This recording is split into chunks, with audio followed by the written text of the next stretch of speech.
ચોટીલા ઠાકોર સેના પ્રમુખના દીકરા પર બુટલેગરનો હુમલો. ગુજરાત ક્ષત્રિય ઠાકોર સેના સાથે જોડાયેલા હેમંતભાઈના દીકરા પર બુટલેગરે ઘાતક હથિયાર વડે હુમલો કર્યો. ચોટીલા પંથકમાં ફરી એકવાર મારામારીની ઘટના સામે આવતા ચકચાર મચી. નજીવી બાબતે બોલાચાલી બાદ મામલો ઉગ્ર બન્યો. આરોપી બિપિન ચૌહાણે અજયભાઈ સુરેલા પર તલવાર વડે હુમલો કર્યો હોવાનો આક્ષેપ. તલવારનો ઘા હાથના ભાગે વાગતા યુવાન ઇજાગ્રસ્ત બન્યો. ઇજાગ્રસ્તને સારવાર માટે રાજકોટ હોસ્પિટલમાં ખસેડાયો. ઘટનાને લઈ પરિવારજનો અને આગેવાનો પ્રાંત કચેરી તથા પોલીસ સ્ટેશન પહોંચ્યા. આરોપી વિરુદ્ધ ફરિયાદ નોંધાઈ. પોલીસે વધુ તપાસ હાથ ધરી. આરોપીને કડક સજા કરવામાં આવે તેવી પરિવારજનોની માંગ ઉઠી. સુરેલા અજયભાઈ હિંમતભાઈ મફતિયાપરા નંબર 1 માં રહી છે. મારા ઘર પાસે એક અવારો થતો હશે.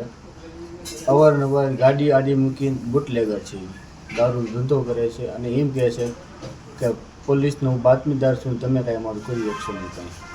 અને ગાડી આડી મૂકીને અપશબ્દ ચાલુ કર્યા. અમે કેટલી વખત કીધું રહેવા દઈએ, તો અપશબ્દ કર્યા. પછી આપણે રહેવાનું નહીં, અમે ત્યાં ગયા. પછી મારા મમ્મીની બધા ગયા હતા. પછી કોઈ ડખો કર્યો. અમે કીધું તું વિરો જા, અમે ખાલી એમને બતાવો લાકડી બતાવી હતી. પણ એ તલવાર લઈને શું તમારી ઉપર શું થયું? મારી ઉપર તલવારનો હુમલો કર્યો હતો. ક્યાં હુમલો કર્યો? આ જમણા હાથ ઉપર અંગૂઠો. તો શું ઈજા થઈ? અંગૂઠાની કપાઈ ગયું છે. શું એનું નામ હતું? શું તમે? એનું નામ દીપો. દીપો છે. દીપો અજામ. શું તમારું કહેવાનું શું થાય?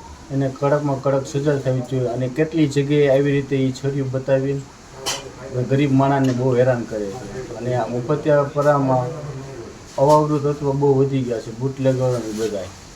અને આમાં એમ જ કહે છે કે અમે પોલીસવાળા અમારું કાંઈ નહીં બગાડવાના, કેમ કે અમારી હારે છે પોલીસવાળા. અગાઉના ગુનામાં સંડોવાયેલો હોય વ્યક્તિ? આ એ કેટલાય ગુનામાં સંડોવાયેલો છે. ગરીબ માણસ આગળ ન જઈ કરે, બિચારા દબાઈને કાંઈ નથી કરતા.